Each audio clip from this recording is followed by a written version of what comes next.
My brother removed my name from his wedding I'm guest sorry. list because You he said my said I didn't reservation fit wasn't the found? image he was trying to build.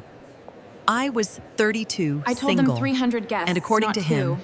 still playing with property records for a I'm living. checking the list, sir. So I stood She's gonna outside the notice. ballroom in my I navy believe there's dress, been a mistake. holding the Just a envelope that moment, would let me cost check him the again. $2.6 million lake house. Oh dear, He had I'm already so started calling sorry. his future. No, My brother no, removed my name from his wedding guest list because he said I didn't no. fit the image That he was can't be trying to true. build. I was You shouldn't have 32 done years that. old, single, and according to Marcus, I still have playing with proof. property records for a living. Let's just talk. He said that once at Thanksgiving with a laugh, like it was harmless, like my job was a hobby and not the reason half his life hadn't fallen apart years ago. But that Saturday evening, standing outside the ballroom of the Charleston Grand Hotel in a navy dress I had ironed twice, I finally understood he hadn't been joking. He had been telling the truth the whole time. The hotel lobby smelled like white roses, expensive perfume, and polished marble. A string quartet played somewhere beyond the gold-trimmed doors. Guests moved past me in silk gowns and black tuxedos, laughing softly, holding champagne flutes like they had practiced being rich in front of mirrors for weeks. Marcus had been telling Olivia's family that after the wedding, they would probably settle at Bennett Lake House. He never said my name was tied to it. He never said I was the one who had saved it, repaired it, and kept the taxes paid when everyone else called it a burden. I smoothed my dress with both hands. It wasn't designer. It wasn't new. But it was clean, modest, and the same color my father once said made me look calm even when the world wasn't. Name, please. The young woman at the check-in table asked. She wore a headset and held an iPad against her chest. Behind her, a seating chart stood on an easel, covered in cream cards, and world wasn't. Name. Please, the young woman at the check-in table asked. She wore a headset and held an iPad against her chest. Behind her, a seating chart stood tiny gold lettering. Claire Bennett. I said. I'm the groom's sister. Her smile stayed in place for 1 second too long. Then she looked down. She typed, scrolled, tapped again. I'm sorry, she said carefully. Could you spell that I did? Claire Bennett. She searched again. The smile faded.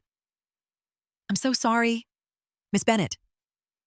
I don't see your name on the guest list. At first, I almost laughed. Not because it was funny, but because my mind was trying to protect me from what my heart already knew. That can't be right, I said, pulling out my phone. I RSVP'd 2 months ago. I have the confirmation email. She glanced at the screen when I showed her, then called over a woman in a black dress with a clipboard.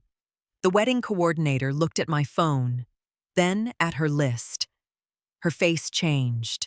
Not shocked, not confused, guilty. Would you mind stepping to the side for a moment? She asked softly. That was when my stomach dropped. I stepped away from the table while guests continued walking past me into my brother's wedding. A cousin I hadn't seen in 3 years looked right at me, then quickly looked away, pretending not to recognize me. I called Marcus. He answered on the 4th ring. Claire. His voice was tight. Where are you? At the check-in table, I said. They can't find my name. Silence. Behind him, I could hear men laughing, glasses clinking, someone telling him it was almost time. Then Marcus exhaled. Claire, please don't make this dramatic. My hand tightened around the phone. Dramatic, I said. I'm standing outside your wedding. This night is important, he whispered. Olivia's family is here. Her father's partners are here. I need everything to look right. For a moment, I couldn't speak. Then I asked, Are you saying I don't look right? He didn't answer, And sometimes silence is crueler than words. Finally, he said, this just isn't your kind of room. I looked through the open ballroom doors at the chandeliers, the flowers, the people my brother had chosen over me. Then I reached into my purse and touched the cream envelope I had brought for him. What Marcus didn't know was that inside that envelope was the future he had already started calling his own. Marcus hadn't always been ashamed of me. When we were kids, he used to hold my hand crossing the street, even when I told him I was old enough to walk by myself. He was 4 years older, which meant in his mind, he was half brother, half bodyguard, and half unpaid legal guardian. Yes. Marcus always believed he could be more than one thing at once. After Dad died, that changed. I was 21 then. Marcus had just started his first sales job in Charlotte and was determined to become the kind of man who wore fitted suits and said words like leverage and network without laughing. Mom fell apart quietly. Bills piled up. Insurance forms came in the mail. The small house Dad left behind had an old mortgage, 2 tax issues, and a lien no one in our family even understood. Marcus said he was too busy. So I learned. I learned how to read county records. I learned what a title defect was. I learned how a wrong signature from 15 years ago could stop a sale cold. I learned which office to call, which form to file, which clerk still answered the phone after 3. By the time most girls my age were figuring out graduate school or dating apps, I was sitting in courthouse basements reading deed books that smelled like dust and wet cardboard. That was how I ended up in property records. Not because I had no ambition, because someone had to keep our family from losing what little we had left. Marcus never saw it that way. To him, I was the sister who stayed behind, the one who drove an 8-year-old Honda, the one who knew notaries by first name, the one who wore flats to work because some days I had to walk from the county office to the bank to the attorney's building before lunch. At family dinners, he turned my job into a joke. Claire knows where rich people sign papers, he once said, grinning across the Thanksgiving table. That doesn't mean she's one of them. Everyone laughed. Even Mom smiled. The embarrassed kind of smile people use when they hope a joke doesn't become a fight. I smiled too. That was my mistake. Because when you laugh along with people who are belittling you, they start believing you agree. What Marcus didn't know was that those same property records had changed my life. 6 years earlier, while cleaning up one of Dad's old files, I found paperwork tied to my grandmother's lake house outside Somerville. Everyone thought the place was nearly worthless. It had roof damage, outdated wiring, unpaid taxes, and 3 relatives who wanted quick cash more than they wanted memories. I saw something different. Clean title, lake access, no flood claim history. A road expansion planned less than 2 miles away, so I bought out 2 cousins slowly. Then a third. I worked overtime, took ugly side jobs, skipped vacations, repaired 1 room at a time, refinished floors with my own hands until my knees bruised, fought with contractors, learned rental laws, built an LLC because a closing attorney told me I needed to protect myself. 6 years later, Bennett Lake House was appraised at $2.6 million. Marcus never asked how I was doing. He only asked 2 months before his wedding whether the old lake place might be available after he and Olivia got married. He said it casually, like he was asking to borrow a cooler. I didn't tell him no. I called my attorney instead. Because despite every joke, every little cut, every time Marcus made me feel small in rooms where he wanted to look big, I still thought he was my brother. and I had planned to give him a chance at that house. Not as a gift, as a 5-year lease-to-buy agreement at a price no stranger would ever get. I thought I was giving Marcus a future. I didn't realize he was already deciding I didn't belong in his. The first sign came 6 months before the wedding. Olivia posted a photo of her engagement ring on Instagram, and underneath it, Marcus wrote, "Can't wait to build our future with the woman who changed my life." I liked the photo before I realized no one had called me. Not Marcus, not Mom, not even Aunt Diane, who usually knew family news before the people living it. I found out about my brother's engagement the same way one of his old co-workers did, through a perfect square photo with a champagne glass in the background. When I called him, he sounded distracted. "Claire, it just happened so fast." He said, "We were going to tell you." I wanted to believe him. That was another mistake. A week later, Mom accidentally forwarded me a screenshot from the wedding planning group chat. There were messages from Olivia, Marcus, Mom, Olivia's mother, 2 bridesmaids, and 3 cousins. My name wasn't there. When I asked Mom about it, she sighed like I had created a problem by noticing one. "Honey, Olivia's family is handling most of it. You know how formal they are. I don't think you'd enjoy all those conversations anyway." Formal, that became the word everyone used when they meant expensive. The rehearsal dinner was formal. The bridal luncheon was formal. The welcome cocktails were formal. The family photos were formal enough that Marcus suggested I not stress myself out by coming early. Then the seating changed. At first, I was supposed to sit with Mom, Aunt Diane, and the rest of the immediate family. Then Marcus texted me one night, "Olivia's parents are doing a blended family table. You'll probably be with cousins. Hope that's okay." It wasn't okay. But I wrote back, "Sure," because that was what I always did. I made things easy. I made myself easy. 2 weeks before the wedding, I noticed my name wasn't on the family photo schedule Olivia emailed by accident. There were photos for the bride's family, the groom's family, grandparents, cousins, college friends, even important professional guests. There was no sister of the groom.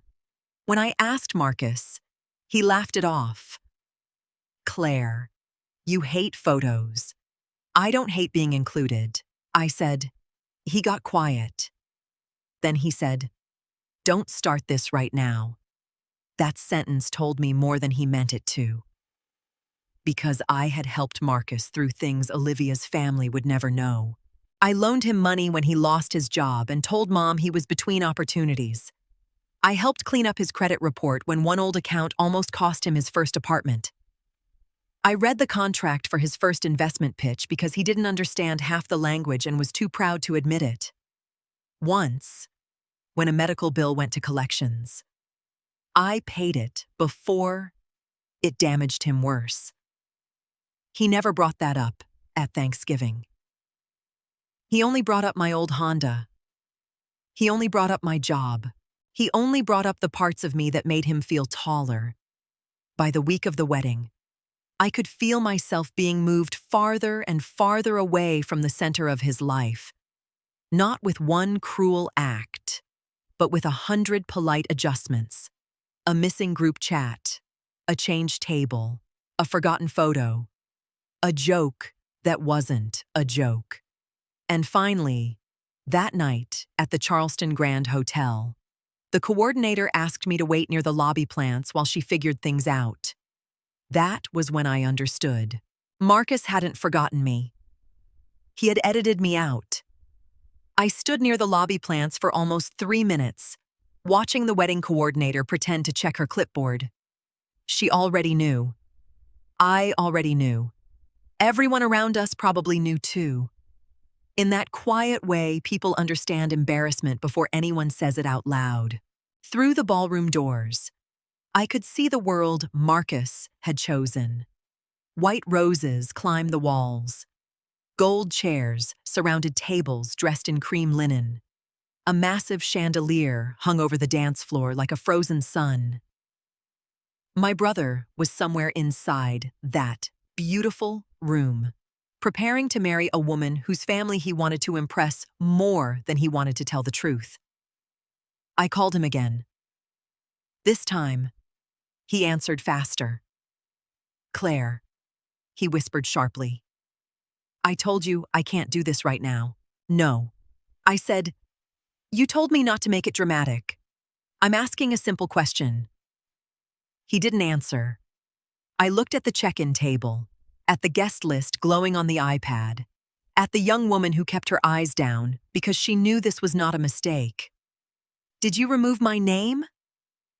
On the other end of the phone, Marcus breathed through his nose. Then he said, "Claire, you need to understand the situation." My chest went cold. "That's not an answer.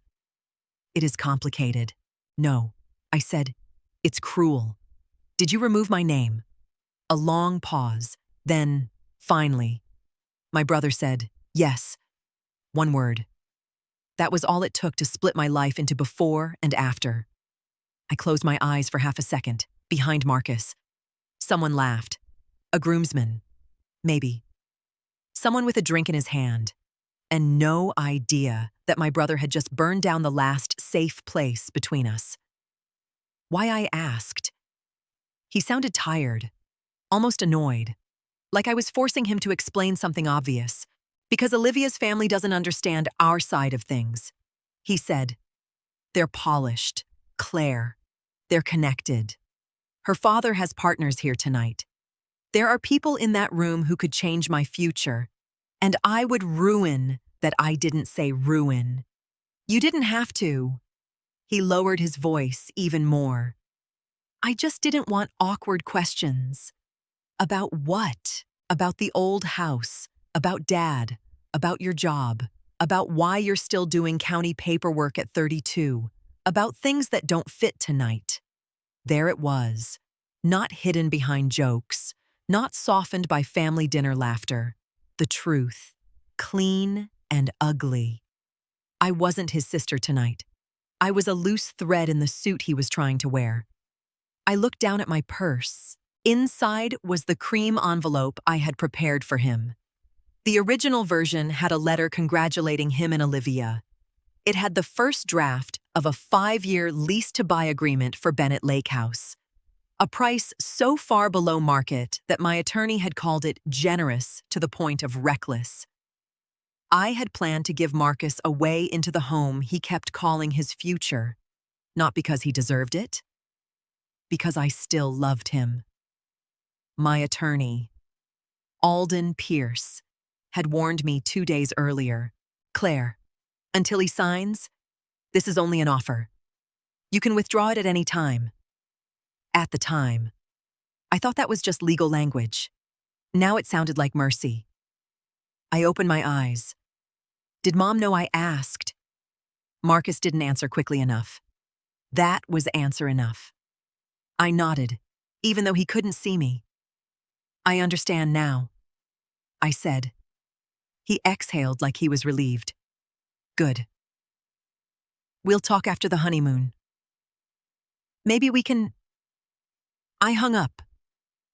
Then I walked back to the check-in table. The coordinator straightened when she saw me coming. "Miss Bennett, I'm so sorry. We're still trying to—" "You don't have to," I said. My voice was calm.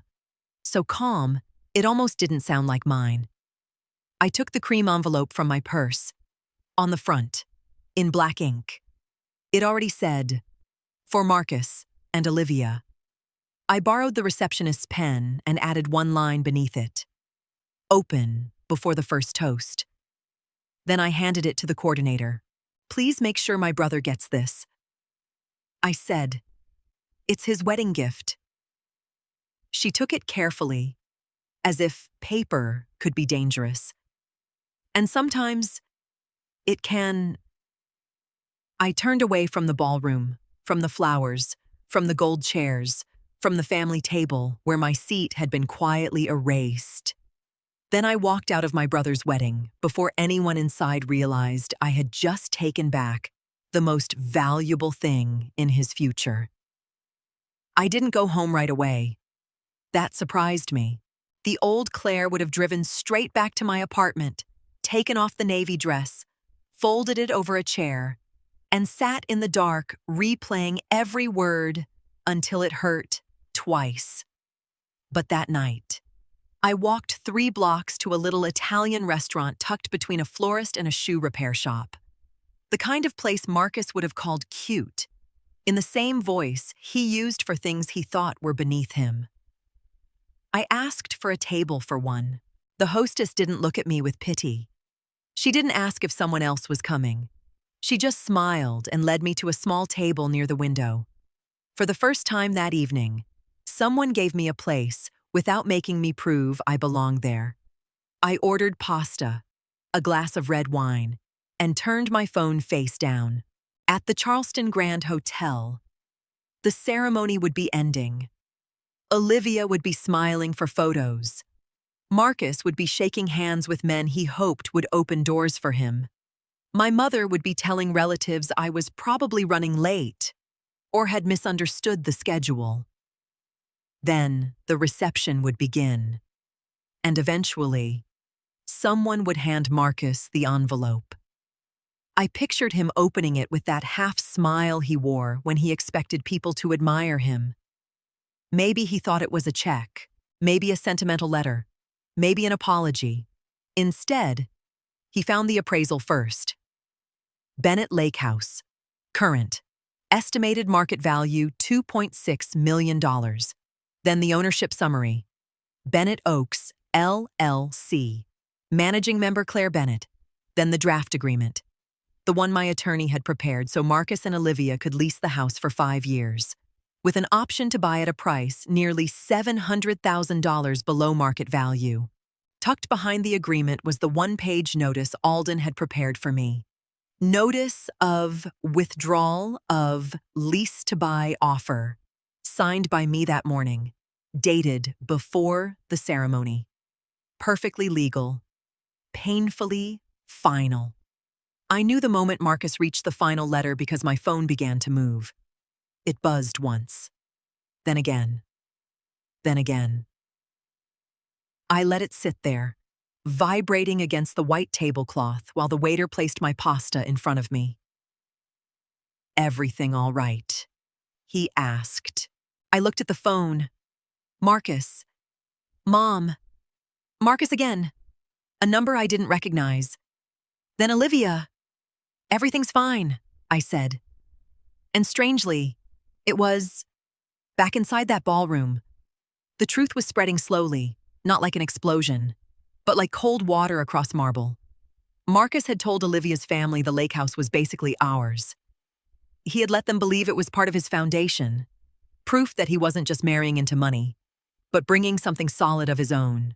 Then Olivia's father, Richard Monroe, saw Alden Pierce's letterhead.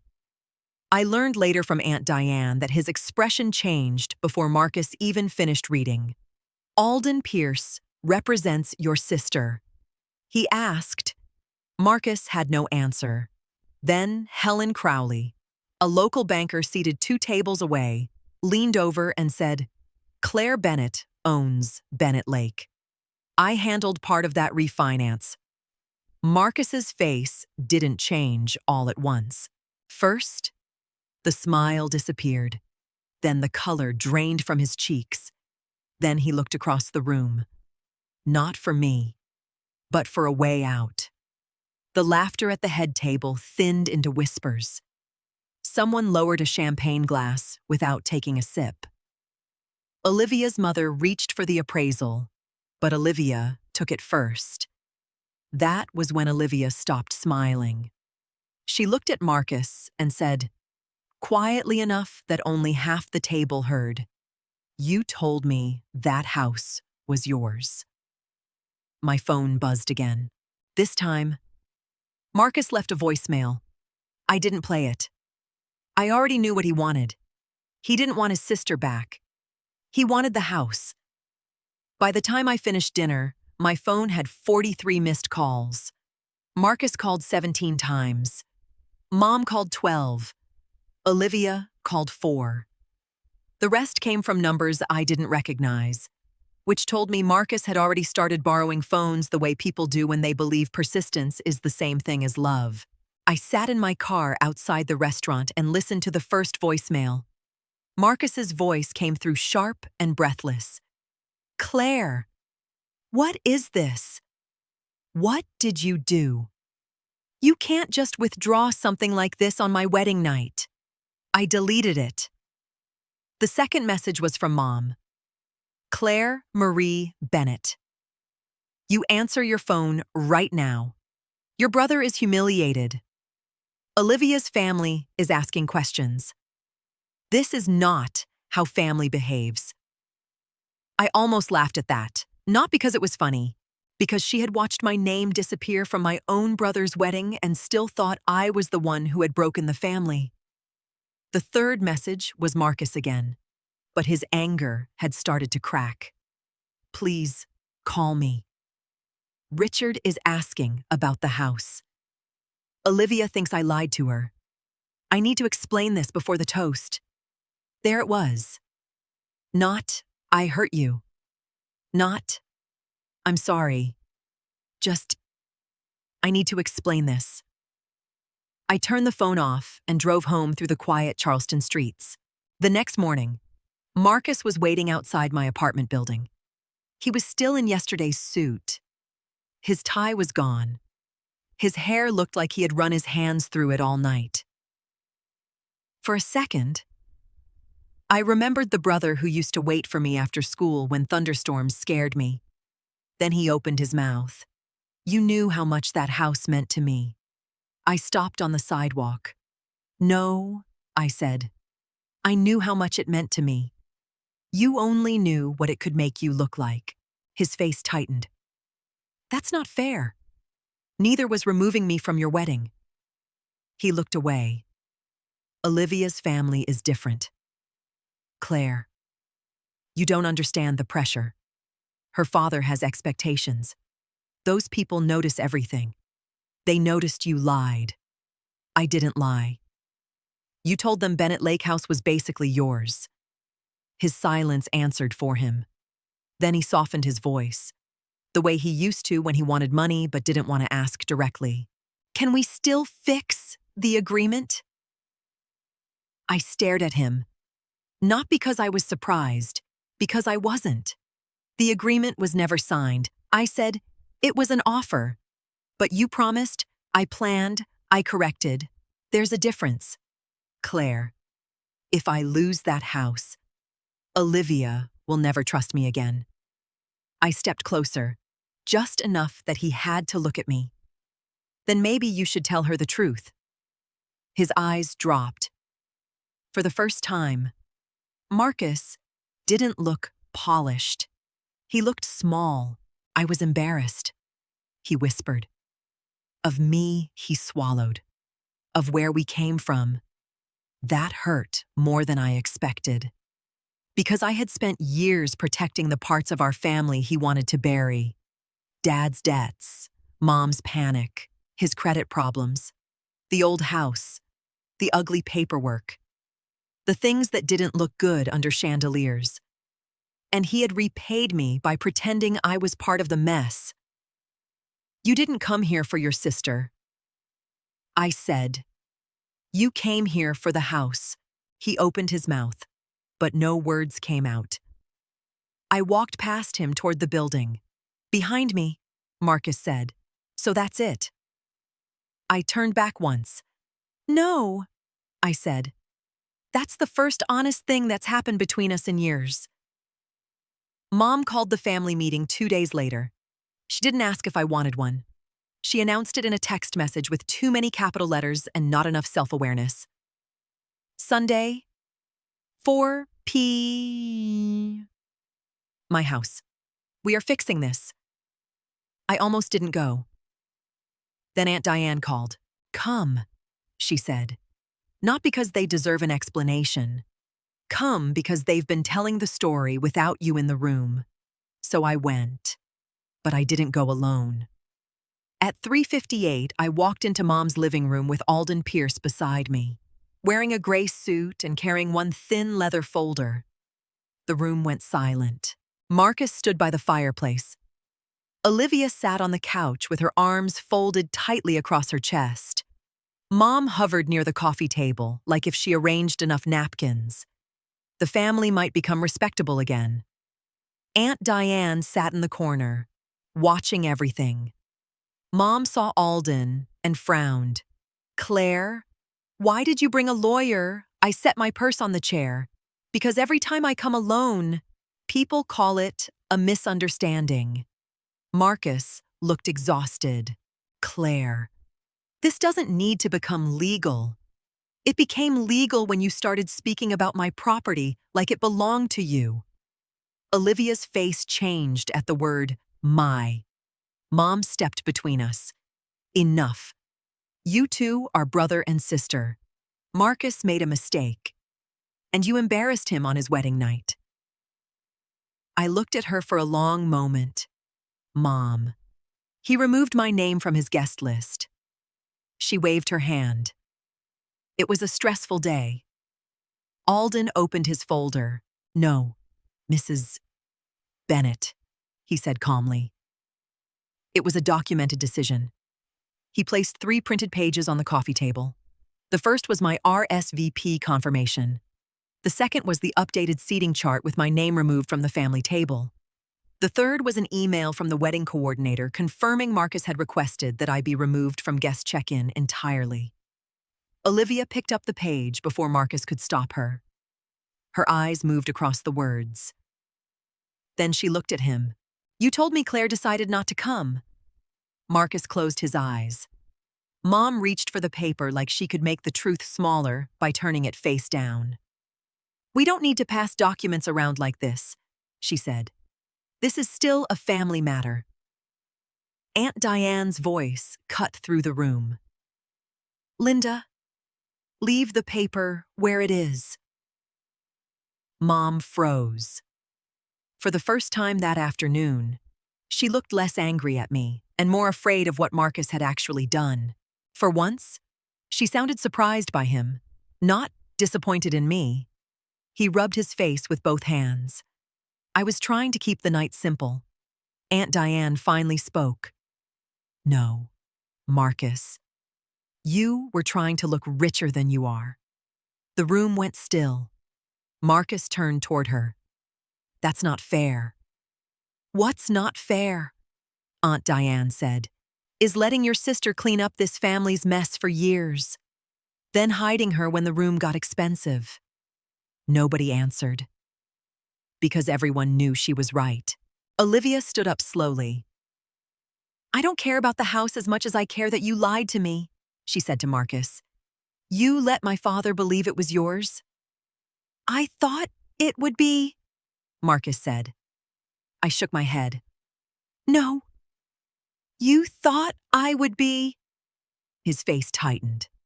I looked around the room at my mother, who had stayed quiet when my name disappeared, at my brother, who had traded loyalty for image, at Olivia, who was finally seeing the man behind the suit. Then I said what I came to say. Bennett Lake House is no longer available to Marcus. Not for lease, not for purchase, not through family discount, not through guilt. Mom's eyes filled. "Claire, don't do this. I'm not doing anything to him," I said. "I'm stopping myself from doing more for someone who was ashamed to claim me." Alden placed one final page on the table. "This is a letter of intent," he said. "Claire is entering negotiations with Second Harbor House, a local nonprofit. The property will be used as a retreat for women rebuilding their lives after divorce, loss, or displacement."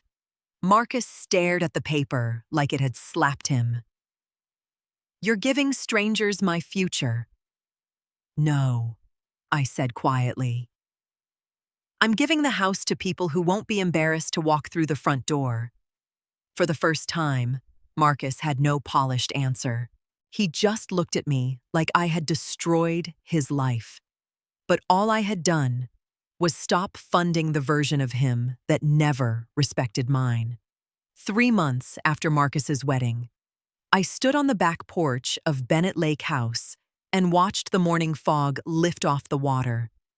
For 6 years, that house had been my secret. Not because I was ashamed of it, but because I wanted one thing in my life that didn't have to be explained, defended, or measured against Marcus's version of success. The porch boards were the same ones I had sanded myself during a July so hot my shirt stuck to my back before 9 in the morning. The blue shutters were the same ones I had repainted after a contractor told me nobody would notice if we left them chipped. I noticed. I had always noticed the things other people dismissed. That was probably why the house survived. Second Harbor House signed the final agreement on a Friday afternoon. It wasn't a dramatic donation, and it wasn't some impulsive act of revenge. I kept ownership through Bennett Oaks, LLC, but the nonprofit received a long-term lease at a rate low enough to let them actually do their work. Part of the rental income covered taxes, insurance, and maintenance. Another part went into a small fund for women who needed temporary housing, legal help, or simply a safe place to breathe. Alden called it practical generosity. I called it peace. The first guests arrived 2 weeks later. There were 4 women that weekend. One had just left a 20-year marriage. One had lost her husband and didn't know how to be alone in her own kitchen yet. One was starting over after losing her apartment. The fourth barely spoke at first, but on Sunday morning, I saw her sitting by the lake with a mug of coffee in both hands, looking at the water like it had given her permission to rest. That was when I knew I had made the right choice. Marcus texted less after that. At first, his messages were angry, then desperate, then quiet. 1 month after the agreement was signed, he mailed me a letter. No demands, no mention of the house, no request to reconsider. Just one sentence near the end that made me sit down before I finished reading. I didn't just remove your name from a guest list. I removed your place in my life because I was ashamed of where we came from. I folded the letter and put it in my desk drawer. I didn't forgive him that day, but I believed, for the first time, that he had finally told the truth. Olivia stayed with him, at least as far as I knew. Their honeymoon happened eventually, though not in Europe like they had planned. Mom called less often, but when she did, her voice had changed. Softer, more careful. Aunt Diane visited the lake house twice and brought lemon bars both times. "You know," she said once, standing beside me on the porch, "your father would have loved this." I looked out at the water. "I hope so." "He would," she said. "Not because of the money, because you made something useful out of what everyone else ignored. That stayed with me. Because that was the real story of Bennett Lake House. It was never about a $2.6 million appraisal. It was never about Marcus losing something he had no right to claim. Marcus removed my name from one list. In doing so, he removed his own name from the future I had almost handed him. But more than anything, it was about finally understanding that my value didn't become real when other people discovered what I owned. It had been real when I was reading dusty records in county offices. It had been real when I was fixing floors alone. It had been real when I was standing outside my brother's wedding in a navy dress, being told I didn't belong. Marcus thought a guest list could decide who deserved a seat in the room. But I learned something better. The right people don't wait until they know what you own to save you a seat.